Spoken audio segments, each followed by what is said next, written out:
ୟାକୁ ବିଷୟରେ ଆଉ କଣ କହିବା ତ ଦେଖୁଛ ସିଷ୍ଟମ ଯେମିତିକା ମାନେ ଉଳିକିନା ରହିଛି ଯେମିତିକା ଦୌଡ଼ି ହେଇଛି ଦୌଡ଼ିର ମାନେ ଗଣ୍ଠି ଯେମିତିକା ପଡିଛି ତ ଲାଗୁନି ଇଏ ସୁଇସାଇଡ ଭଳିଆ ଲାଗୁଛି ମର୍ଡର ଭଳିଆ। ତାପରେ ବାଇକ୍ ବି ପଡିଛି, ଚପଲ ବି ଯେମିତିକା ରଖା ହେଇଛି, ଗୋଟେ ପ୍ରି ପ୍ଲାନ ମର୍ଡର ଭଳିଆ ଜଣା ପଡୁଛି। ସେମିତିଆ କଣ ହଉଛି ପୁଲିସ ଆସିଲା ପରେ ଜଣା ପଡିବ କଣ ହେଇଛି କଣ ନାହିଁ। ଦେଖୁଛେ ଇଏ ବି ପାଖ ଲୋକ ନୁହଁ, ଚିହ୍ନା ବି ପଡୁନାହିଁ।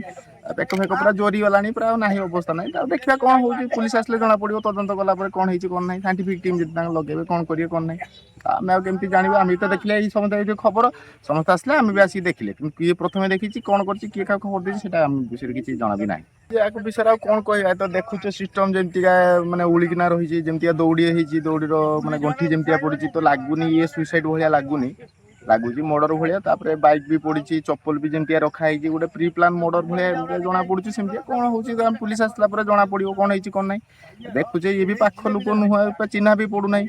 ବେକ ଫେକ ପୁରା ଜୋରି ଗଲାଣି, ପୁରା ଆଉ ନାହିଁ ଅବସ୍ଥା ନାହିଁ। ଆଉ ଦେଖିବା କଣ ହଉଛି, ପୁଲିସ ଆସିଲେ ଜଣା ପଡିବ, ତଦନ୍ତ କଲା ପରେ କଣ ହେଇଛି କଣ ନାହିଁ। ସାଇଣ୍ଟିଫିକ ଟିମ୍ ଯଦି ତାଙ୍କୁ ଲଗେଇବେ କଣ କରିବେ କଣ ନାହିଁ। ଆମେ ଆଉ କେମିତି ଜାଣିବା? ଆମେ ତ ଦେଖିଲେ ଏଇ ସମସ୍ତେ ଏଇ ଖବର ସମସ୍ତେ ଆସିଲେ ଆମେ ବି ଆସିକି ଦେଖିଲେ, କିନ୍ତୁ କିଏ ପ୍ରଥମେ ଦେଖିଛି କଣ କରିଛି କିଏ କାହାକୁ ଖବର ଦେଇଛି ସେଟା ଆମ ବିଷୟରେ କିଛି ଜଣା ବି ନାହିଁ।